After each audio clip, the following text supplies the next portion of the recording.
think it's really important to not, like, there's this kind of toxic positivity out there where all you want to do is paper over the cracks and, you know, like portray this image of eternal happiness. And it's such horseshit. And it's actually, I think it's kind of really sells us short. If that's all we want, we're kind of missing out on a whole spectrum of emotions and human experiences in pursuit of those, like, the fluffy ones.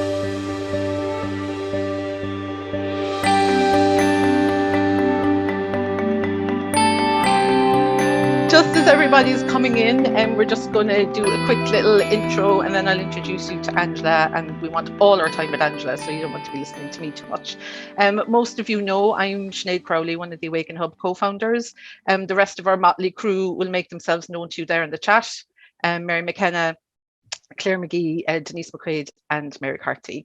So it's lovely to see so many familiar faces, and a special welcome to any newbies who are always most welcome. So without further ado, a bit of a fangirl moment for me, Angela, to introduce you: Meath-born, Irish dancing, Kerrygold loving, straight talking, fashionista, free spirit, fake tan denier. I haven't quite gotten there myself, Angela.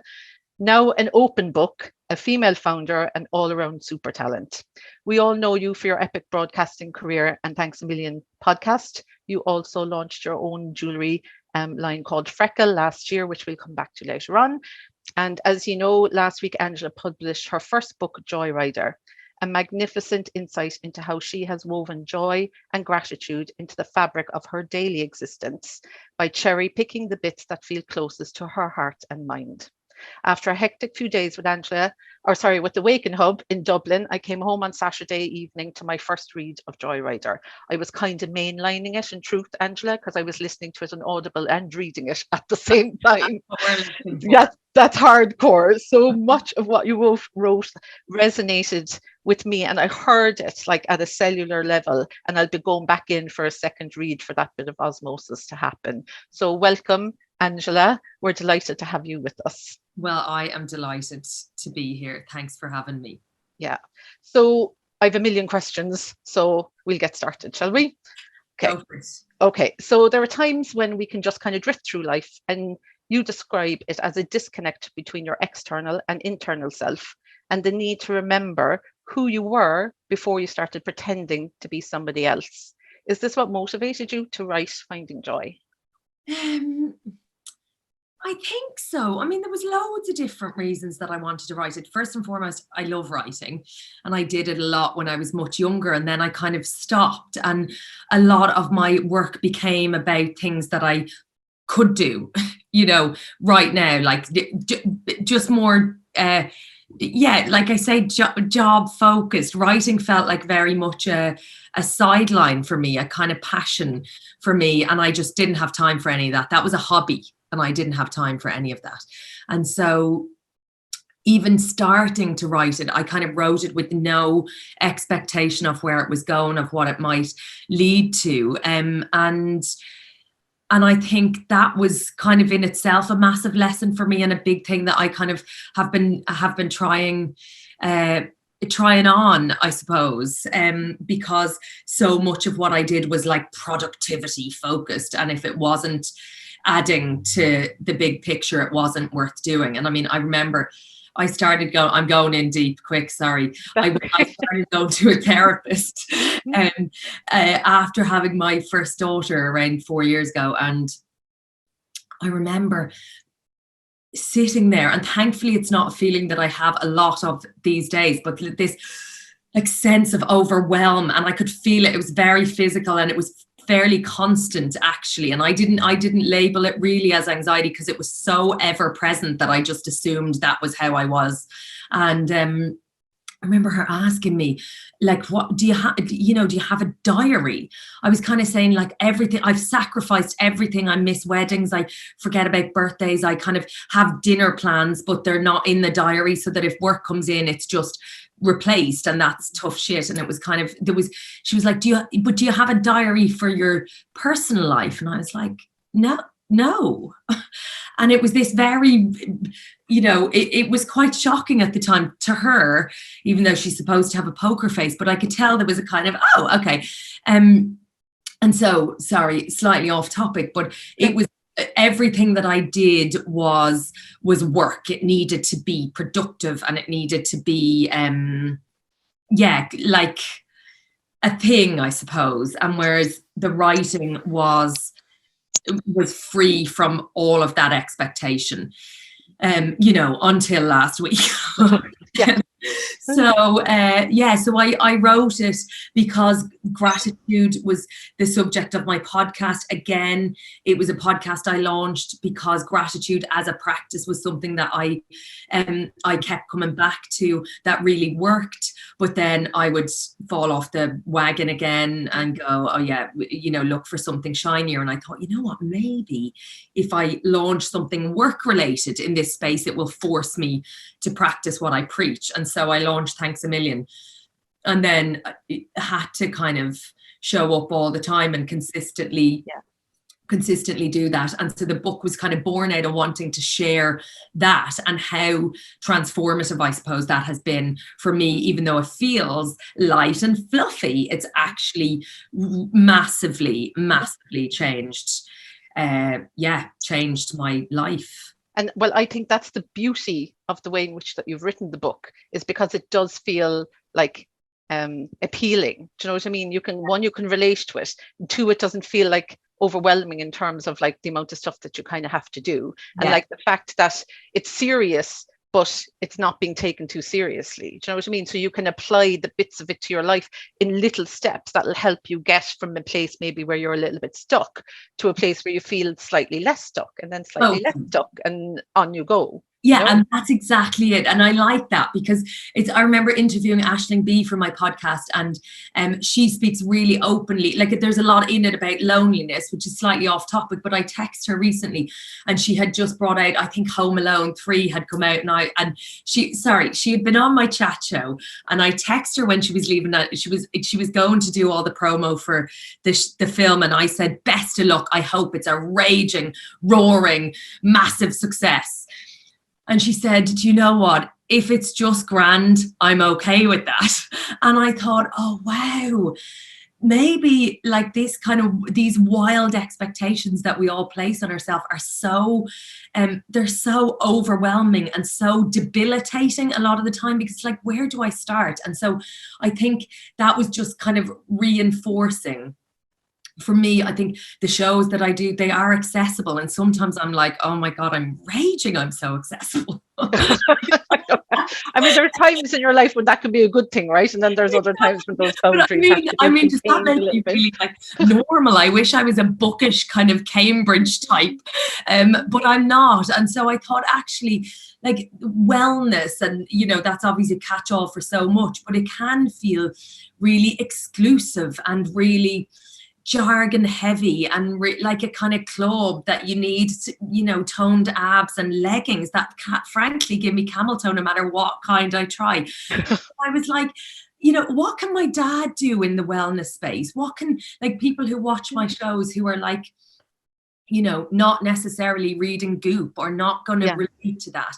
Yeah. And so it felt like gratitude was the thing. You could wake up in the morning, you can whip out your phone, you can write 3 things down. It's something that you can do that feels empowering, that's free, that takes 0 time. And so that's, an element of the book, but to make it accessible was very important to me. Yeah. And actually, one of our guests tonight, Louise O'Connor, has this wonderful thing she calls yellow time. So she structures her calendar all week with like paid work, pro bono work, and yellow time. And that's like her happy, fun time. And she literally schedules in yellow time every week. Louise, you could probably explain it in the little chat there or later on a little bit better to people.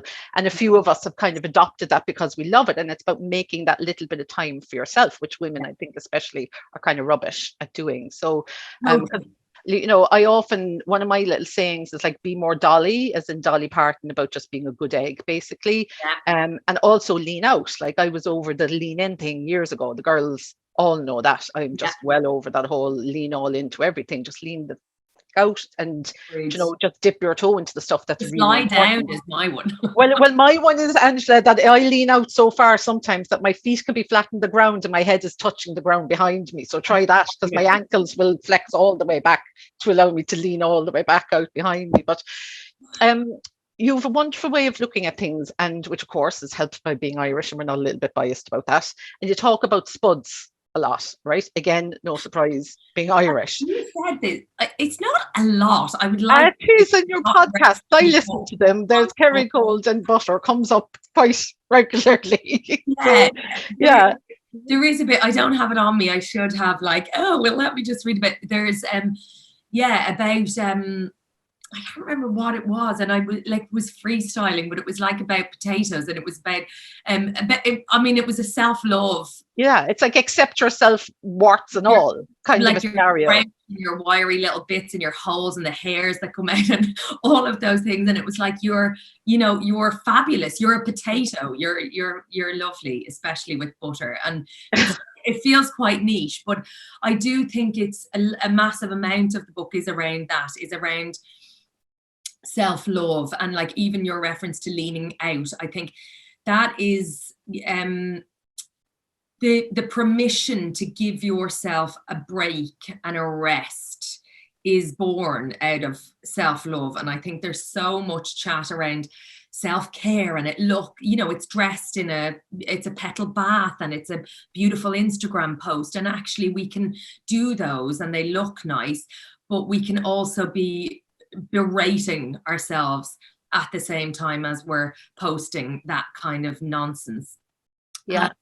So I think the self-knowledge piece is really key, and it's really scary to actually sit still and to start to excavate and root around and get to know yourself.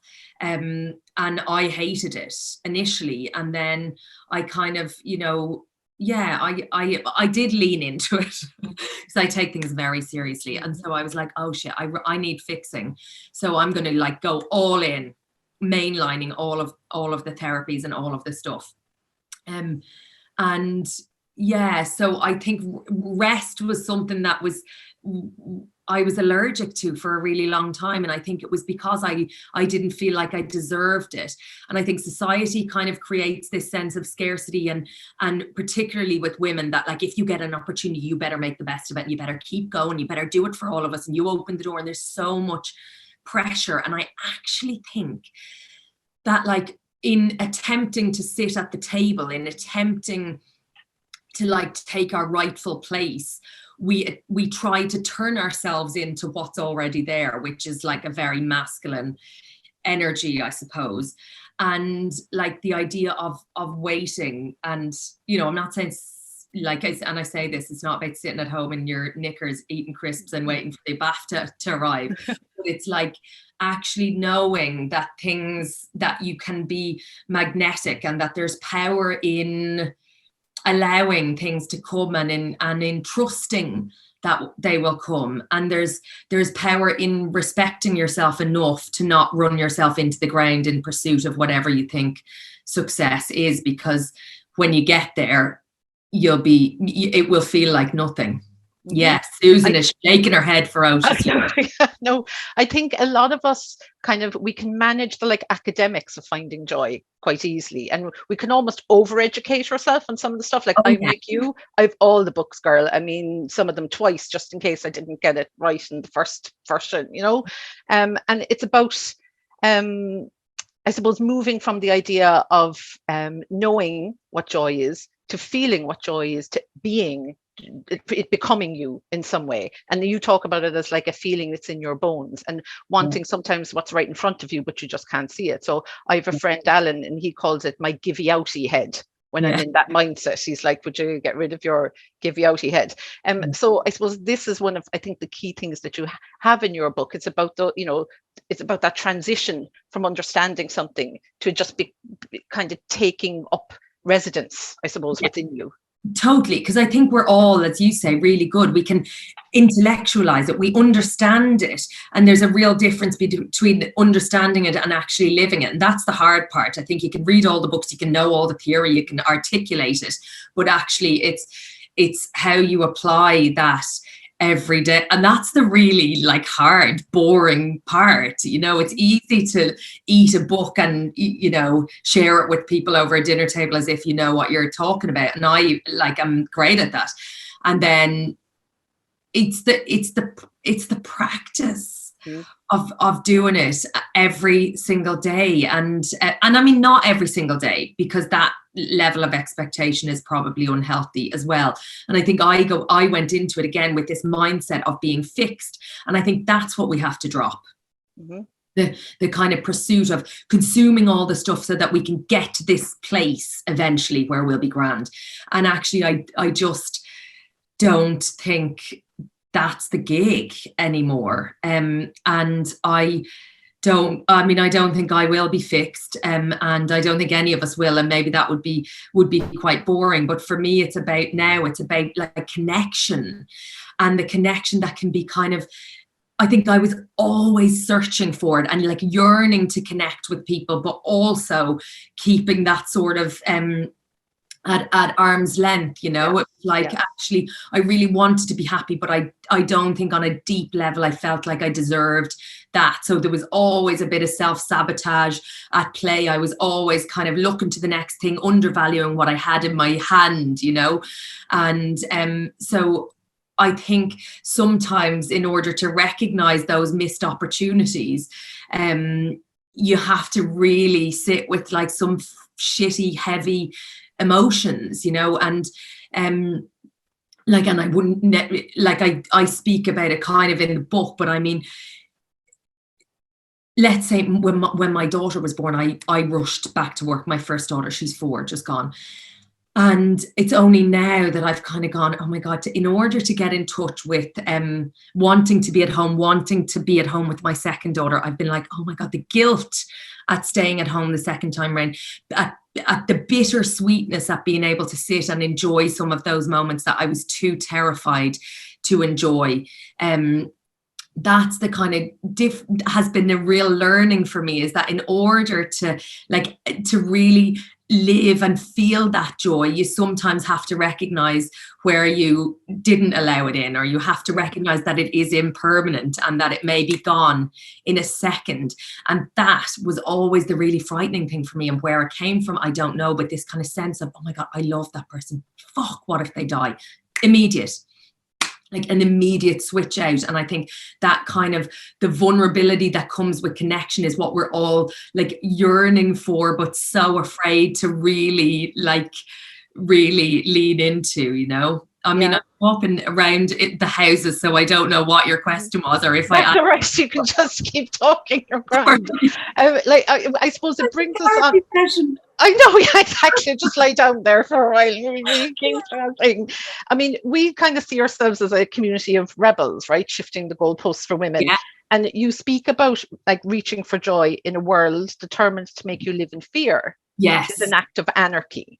Right. Yeah. So we're rising up, okay, because with AwakenHub, we're not tolerating the status quo any longer. Yeah. So I loved that about you, is, that to be shameless about your pursuit for joy, but then also being realistic about the fact that you're not going to have it 24/7. So what you were speaking about there is, Exactly. And I'm kind of, I think it's really important to not there's this kind of toxic positivity out there where all you want to do is paper over the cracks and, portray this image of eternal happiness.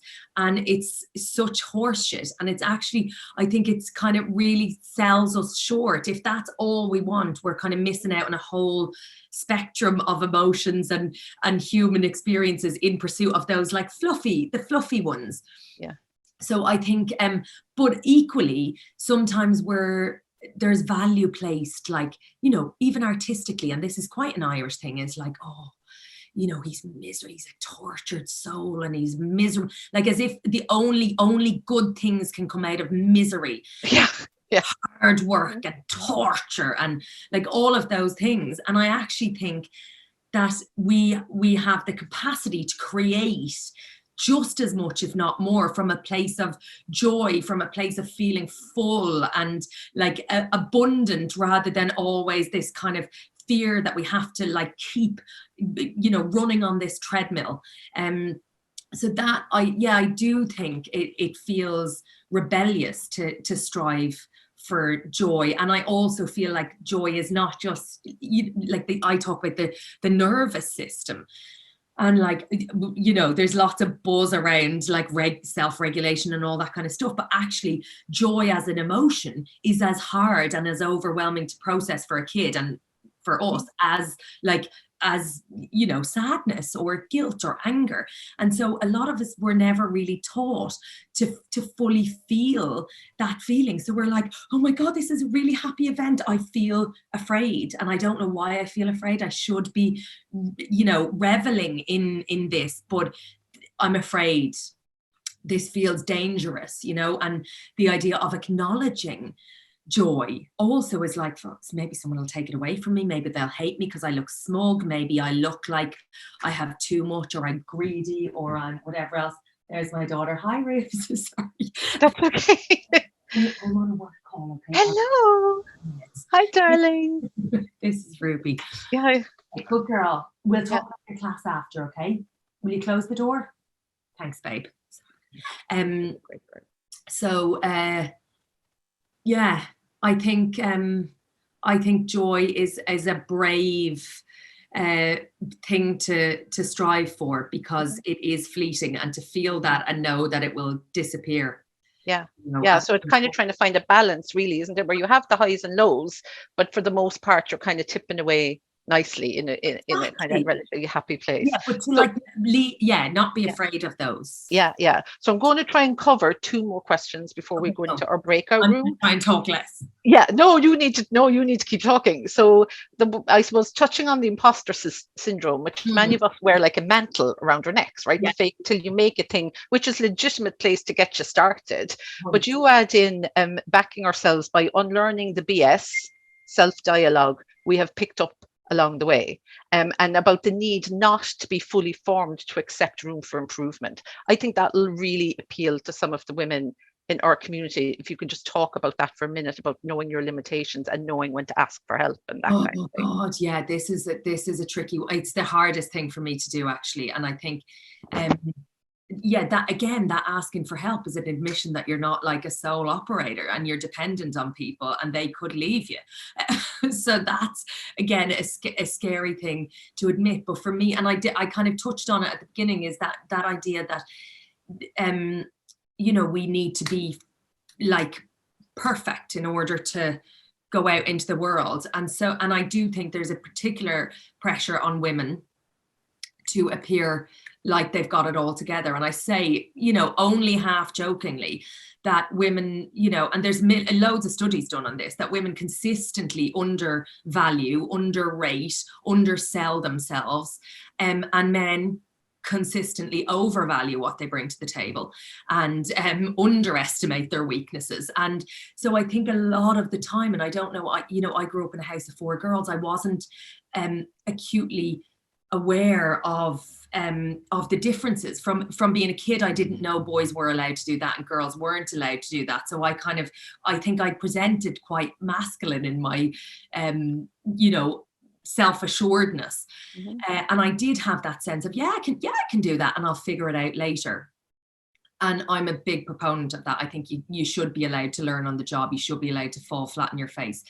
Actually, that's the second bit, is probably more recently learned. Yeah. I was big on fake it till you make it, but like, you better, you know, do it properly. Yeah. Where I actually think there's real value in publicly failing.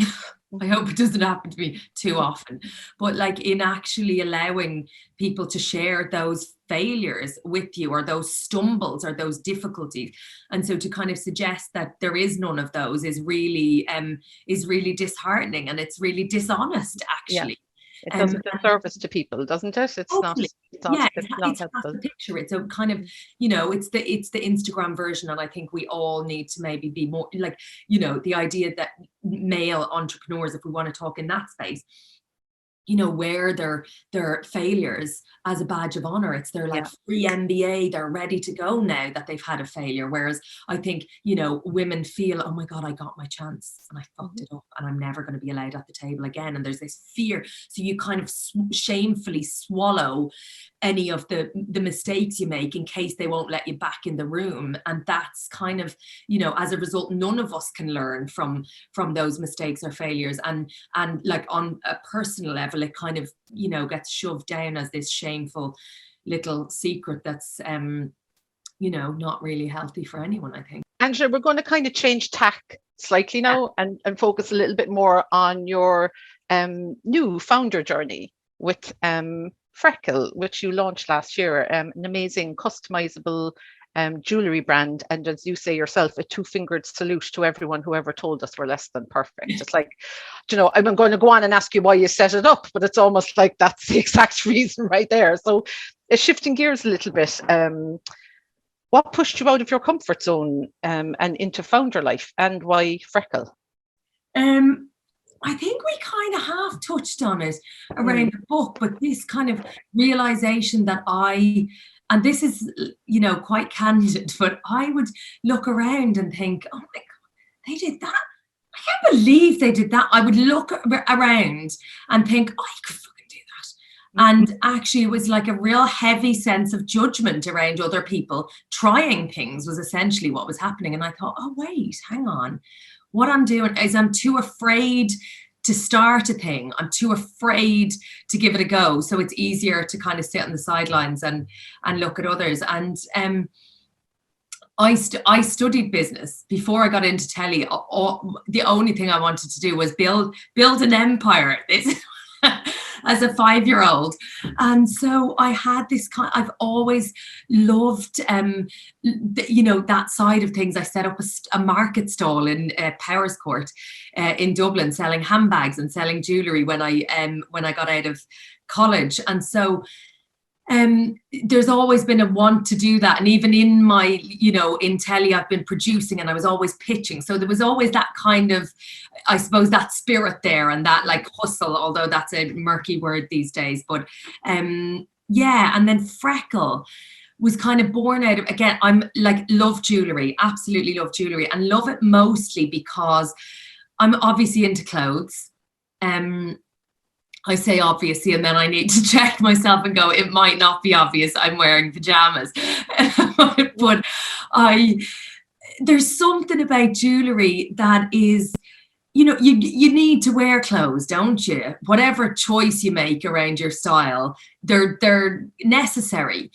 There's nothing necessary about jewellery. And so it feels like such a personal, it needs to speak to you. It needs to evoke an emotion in order for you to buy something or to choose something. And so I've always kind of loved that idea of it being deeply, like a deep connection that you're kind of make with a piece or with the person who gave it to you. And so frkl, I kind of just wanted to really build on that. And so, you know, there's this, it's like a base collection of pieces with 1 million SKUs of charms. Well, that's the plan long term, so that you can mix and match and decide and express yourself, but also kind of have this hard working pieces that you don't have to think about, that you kind of, you know, they're like armor and they're close to you, and you can choose really sentimental pieces. You can gift yourself for a job well done. You can send one across the world to your sister or to a friend, and it's just that kind of idea of building on a collection, really. And and so the idea of being in people's homes and in their jewellery boxes is quite lovely to me. It is, absolutely. And we touched just before we went into the breakout session about men don't seem to have the same issues around fear and failure. Yeah. And as you said, they kind of, you know, wear it as a badge of honor. And you talk about in the book about feeling your fears and eating them, which I thought was a really interesting way of describing it. So it's kind of taking the power out of them by understanding them. And like, are you happy to share any of the kind of challenges that you might have experienced so far and how you bounce back from that? I think you call it face planting moments or something. Yeah, like and that. actually I do think it is that bounce back thing, and it's that like resilience, you know. And so often, and particularly maybe because I'm kind of known in a different realm, the expectations I have on myself and possibly expectations that other people have around you launching something is like, oh my God, if I fail, everyone's going to know about it. Whereas it's sometimes very public, I suppose, you know? Exactly that. You can kind of, build something and it may take flight. Great. If it doesn't, nobody needs to know about it, And so there was a real sense of, put myself out here, and I've always been very careful over the years of not just doing kind of brand deals here and there. I've always been, it's been really important to me. As you can tell, I can't lie. And so there's a kind of sense that I can't sell something that I don't believe in, that I can't get behind. But we launched and we launched on, I have a newsletter. It's kind of very much around the wellness space, and we've got like 14,000 subscribers and like a lovely, very engaged community. And again, it was born out of lockdown. It was like this idea of connecting with people. So I was like, we're going to launch this weekend. And I genuinely thought, we're going to have 100,000 followers. We're going to sell out in 5 minutes flat. And it didn't happen. My expectations, and this is across the board and it's still a struggle, but these kind of like wild expectations that we probably all have, and some of them are unrealistic and some of them are like lovely to strive for, I think. But I think it's really important to be surrounded by people who, when you maybe don't hit those milestones, that you're not so inflated or deflated, by it, that you can't pick yourself up and move on. And I have actually really, the wins that have come since, they feel harder earned, and they feel like we're building something, we're understanding a customer, people are getting to trust us, getting to kind of, because it's an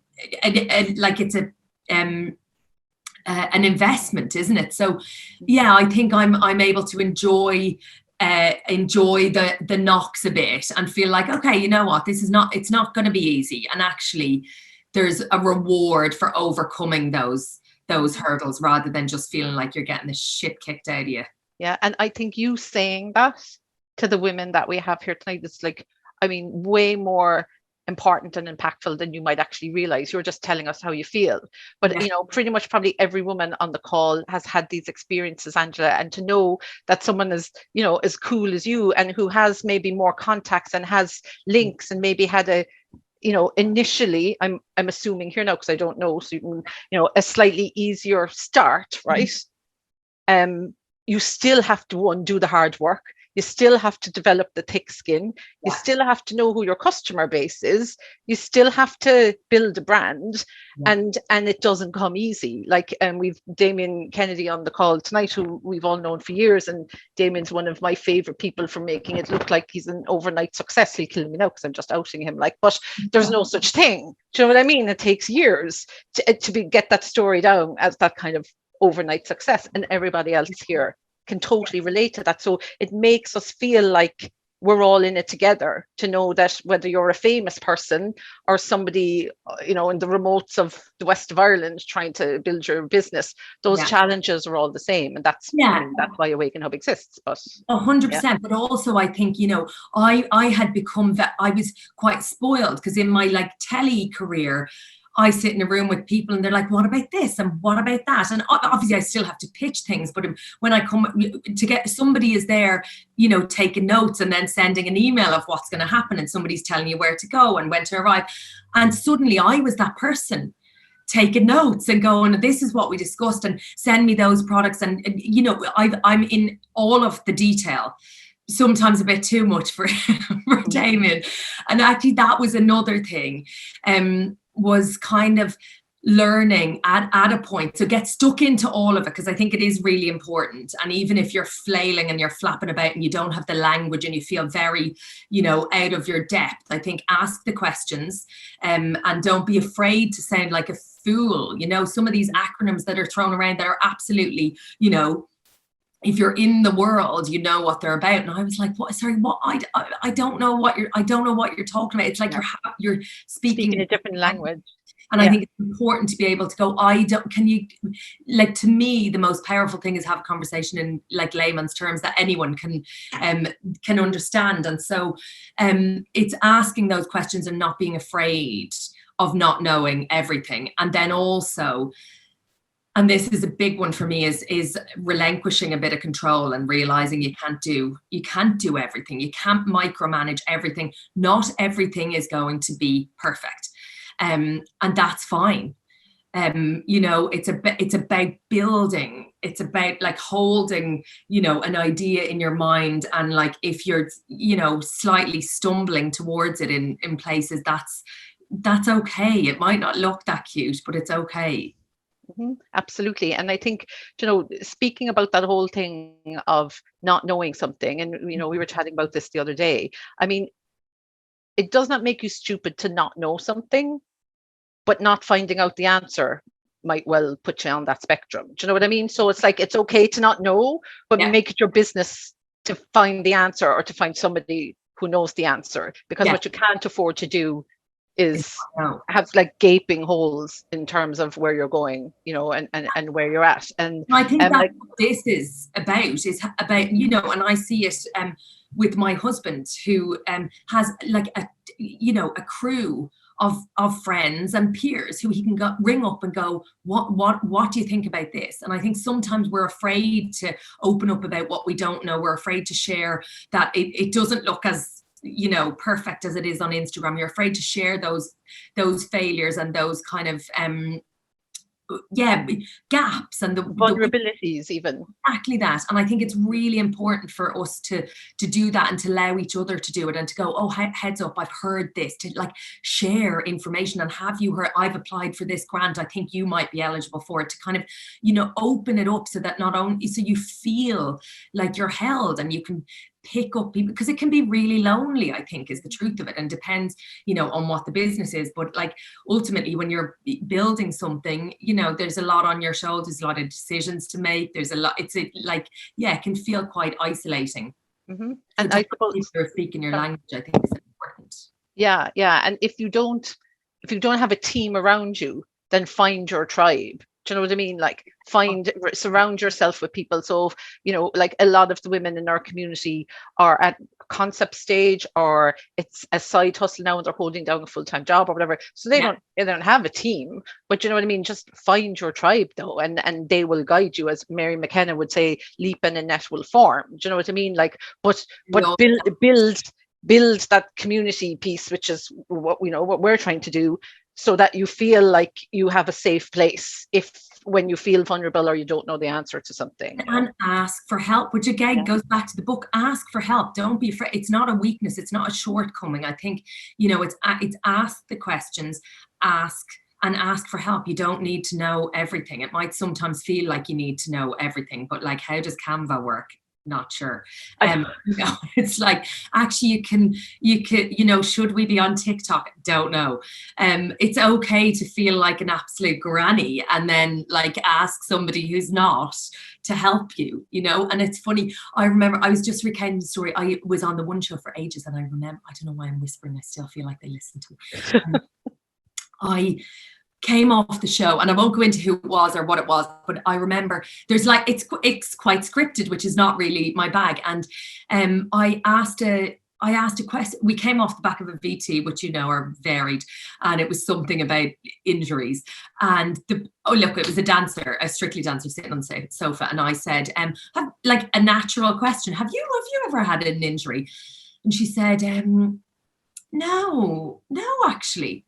So, like, it didn't go anywhere, it wasn't the most insightful anecdote we had all night. But I came down afterwards, and the producer said to me, like, I could feel there was a bit of tension in my ear, not literally, but from the gallery, it was like, oh, well, that was a waste of time. And I went downstairs afterwards, and the kind of like, debrief, which could have been long or short, depending on the day, was, please don't ask a question you don't know the answer to. I remember thinking, fuck that.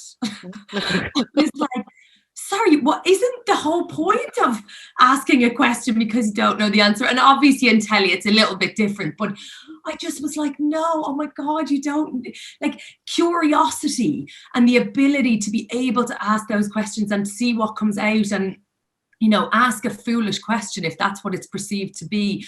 But I just thought, no, this is not the place for me. So I think to have spaces that you can ask what's perceived to be a stupid question, and you know, maybe get an answer, or maybe get someone to think in a certain way, or not, but like to be allowed to give yourself permission to ask whatever question you have, I think is really, really important. Absolutely. What's your dream for frkl, Angela? And is there anything we can do for you as a community? Oh God, I mean, you've done enough listening to me for the last hour. Yeah, our bill is in the post. You'll be getting the no, I mean, I think the vision is, I mean, I would love, like, I look at a brand like Pandora, let's say, and you see these things that people have and they build over years, that your mum might have, that your granny has, that your kid has, this kind of universal, you know, back to that kind of sometimes dirty word of accessibility. But this thing that kind of connects people, that allows you, like, you know, to send something in the post, or to congratulate yourself, to gift yourself. I love a bit of self-gifting. So I think it's, I mean, I would love to have one on all of your necks. I would love to take it global, and then to kind of build out like that, you know, community piece for people to feel like they're part of a bigger thing. They're connected in ways other than just buying a piece of jewelry that's, you know, got literal connections in links. So there are plans to, you know, to go into different places, but sometimes I can be so paralyzed by the like long-term vision that I don't know how to do what we need to do tomorrow. And so I have to kind of rewind back. I'm like, I know we can get there, but I'm like, I don't know how to do TikTok or whatever it might be, email marketing. So yeah, it's kind of the focus on those incremental things. And also I think, and this is something I have to work really hard with, Damien will be like, is celebrating the little wins, because I think there are, you know, expectations. Sometimes you fall short of the expectations. Things that you think are going to be the overnight, like the thing that will take off, you know, don't necessarily happen overnight. And it is that kind of the progress, the growth, the like, yeah, the consistent everyday drudgery. Sexy time. So I think it is really important to celebrate when there is a little win, and to take a little pause when there's not a win, and not beat yourself up about it, and just, you know, basically pick yourself up and on you go. Absolutely. We have about 15 minutes left. I need about 2 minutes of that at the end. So that gives us about, because we're sticklers, Angela, as you know, so that we can get on with your evening and your gorgeous little children. So folks, we want to kind of just, I think, open up the floor, because when do you get to just actually ask Angela Scanlon a question? Ask me anything, bitches. Ask her anything, I know.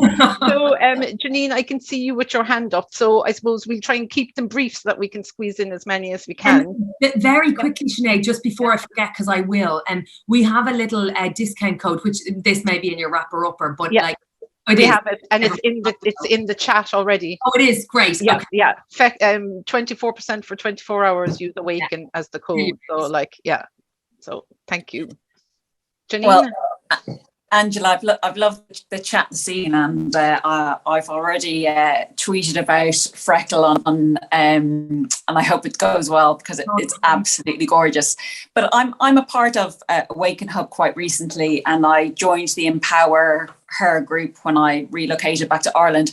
I was just wondering, with your business, like, do you have a group of friends, of fellow entrepreneurs that you meet up with, and if so, sort of, do you have regular meetings, or, you know, what's the format? Just love to know what your AwakenHub might look like. So this is like AwakenHub. I hope, Angela. Say that again. I said it looks like AwakenHub. I said exactly that. And I actually sometimes think I'm like, am I a founder? Like I work on telly. I find, you know, the imposter syndrome in this space is probably more real than it is in most of the things I occupy. So it has taken me a bit of time, you know, but I've started kind of like properly connecting with friends of mine and going, how did you go about hiring? We need to hire someone, which in itself can feel like very time consuming, I'm like totally haven't done that. I'm not necessarily very good at that side of things. So it's going, where do you even go? How do you go about doing a job spec? And I know I'm speaking in really basic terms here, but actually being able to ask those things.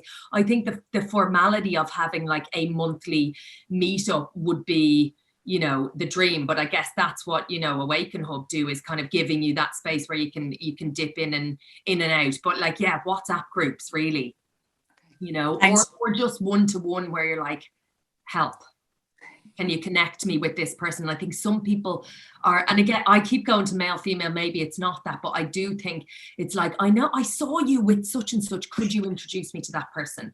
And that feels like, I think we sometimes are afraid to ask that, like, oh, is that a bit, you know, pushy? Or is it a bit forward? And actually, I think those things are, oh, I know this person, you should totally meet that. And I think we need to like steal a bit of that from the lads and connect each other, because whether we know it or not, there is, I think, a scarcity sense of, oh, well, if she's at the table, maybe there's not going to be room for me. And actually, I think the more we can share and build each other and shout about each other, the safer we'll all feel. Yeah. Absolutely. Lynn? Hi, Angela. How's it going? Yeah, brilliant chat so far. It's been amazing. If you could do one thing, you've got a lot on your plate at the minute, but completely different for a day, what would it be and why? Oh, that's a tough one. Feels like a very like still a black style question, I suppose. Come on. What would I do? I don't know what I would do for a day. Oh my God. Would I be a chef? Oh, nice. Good choice. I feel like I could like deal with pressure in a kitchen, but I could really do with learning how to make the perfect omelette. I've been watching Julia on Sky, and I'm like, oh, it feels like there's just a level of confidence as a human that comes with being able to rustle up a decent meal in the kitchen. That's something I haven't conquered yet. So yeah, maybe I'd go behind enemy lines. Yeah, nice. Cool. Anybody else, lads, have questions? You're all very shy. Celebrity MasterChef, absolutely not. They did ask me to do it. Sorry, somebody came up in the chat, and I said I would do it if my specialist topic could be the Spice Girls, and they'd already done it. So they wouldn't let me. Am I missing anybody, or lads, Claire, Mary, have I missed any questions in the chat or anything that anybody wants to? I missed any questions in the chat, but I wanted to ask Angela a question. So Angela, we're all about kind of inspiration, and is there any kind of female founders out there, or albeit male founders, that you kind of look up to for inspiration, or you've seen their story and it kind of resonates with you? Oh God, I don't know where to go now with this one, because so I have obviously written a self-help book. I don't read fiction, but when I was really young, I read Richard Branson's autobiography. And I remember I've since met him, he's a little bit creepy, guys. What's that about? So that's why I feel a bit grubby even saying this. But I definitely had like this kind of what it was. I write in the book about expanders, right, and about seeing to believe, right. And so I just remember, oh, Richard Branson, he like didn't look like much, and he was a bit scruffy. He didn't look like a suit, like a business person in the way that I imagined.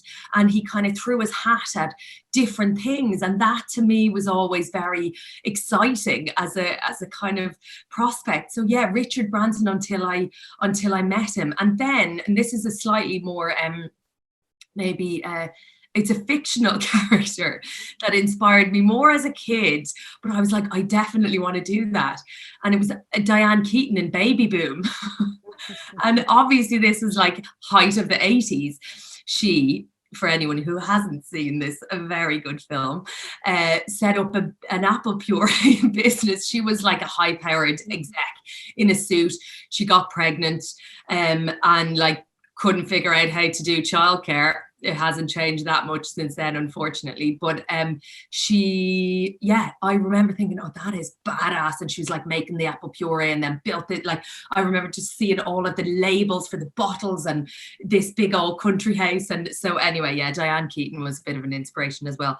And kind of a theme to your inspirations then. So Celebrity Master Chef, Diane Keaton, and making baby puree. So maybe you're going to amalgamate the childcare and the book and start up a new food product.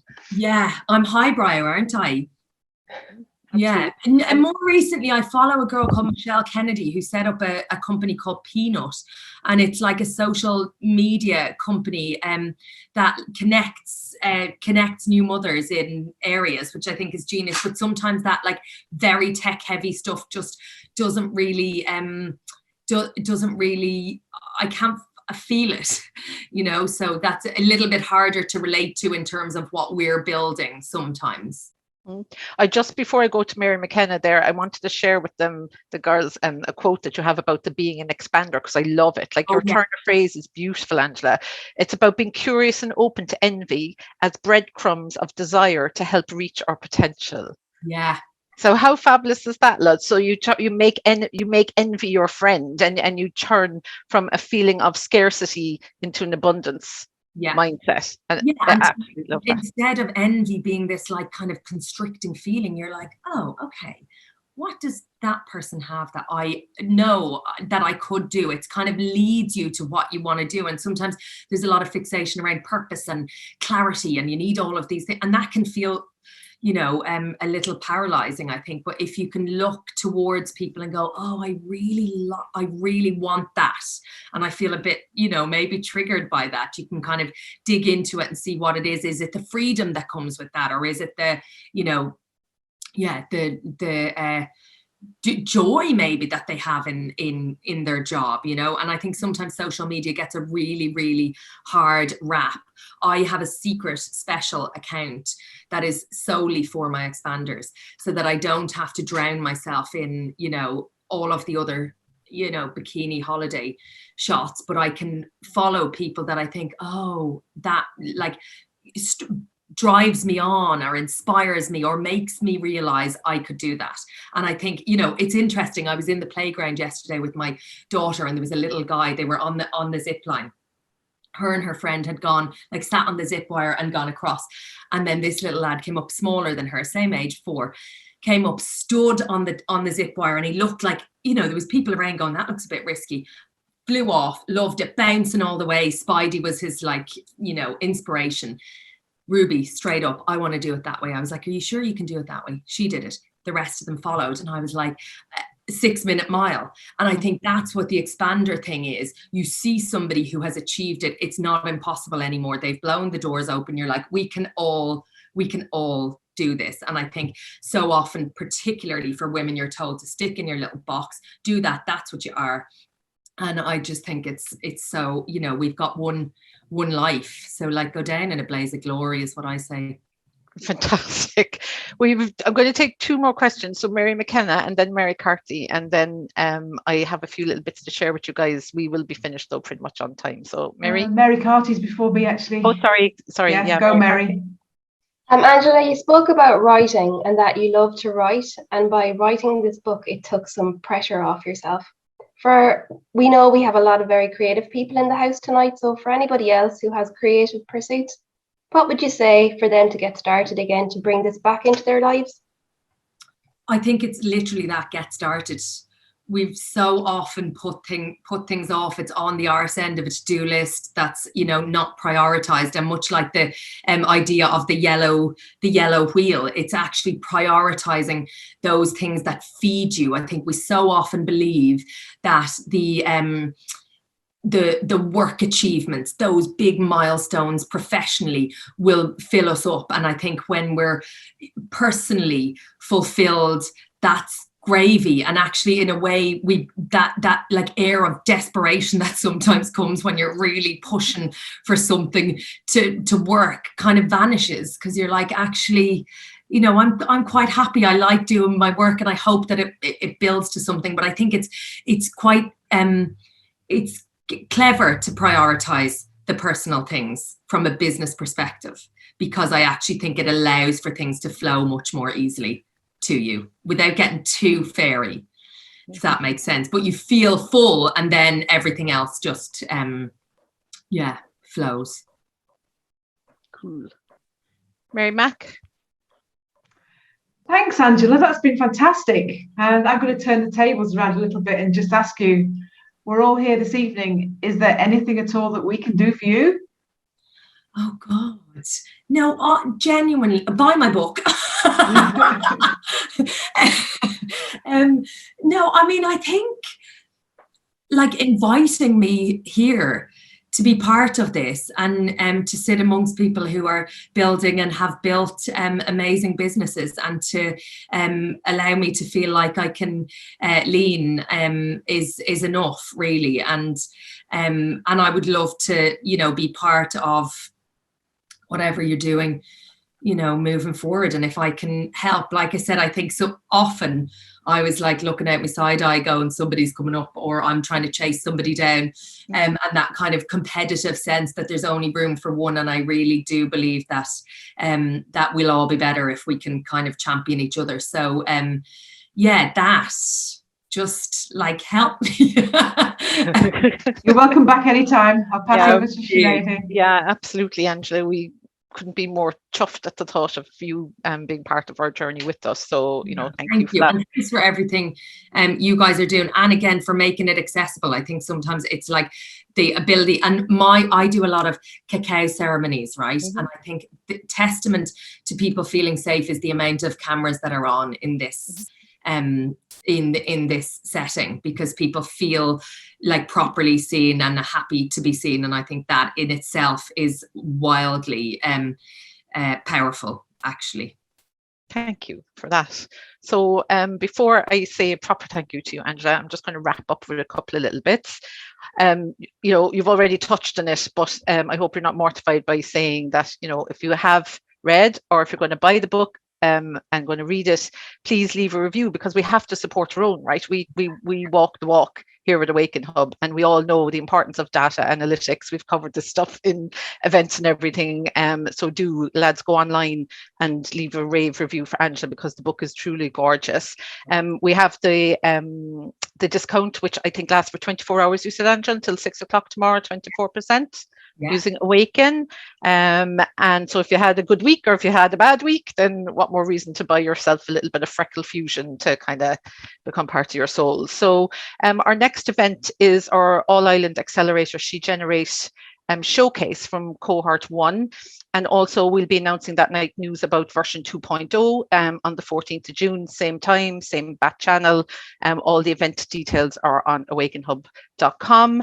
And then I just wanted to leave you with one bit, Angela, because you probably thought you got away with this, but it's probably my favorite bit in the book. Yeah. A huge thank you to you, Abul Boss. You have to buy the book if for no other reason than to read the bit about your subconscious being a flat full of bitches, right? Which can keep us safe, but also stuck if left unchallenged. Honest to God, Angela, we spend a lot of time telling women founders how important it is to understand their different customer types, but never have I ever thought to figure out what my own inner bitches look like in Technicolor, and I'm going all in on that from now on. And those who know me and my nickname will get a great kick out of that. But anyway, so you've brought us joy, and we're grateful for you, and we're grateful to everybody that joined us this evening. So thank you all very much.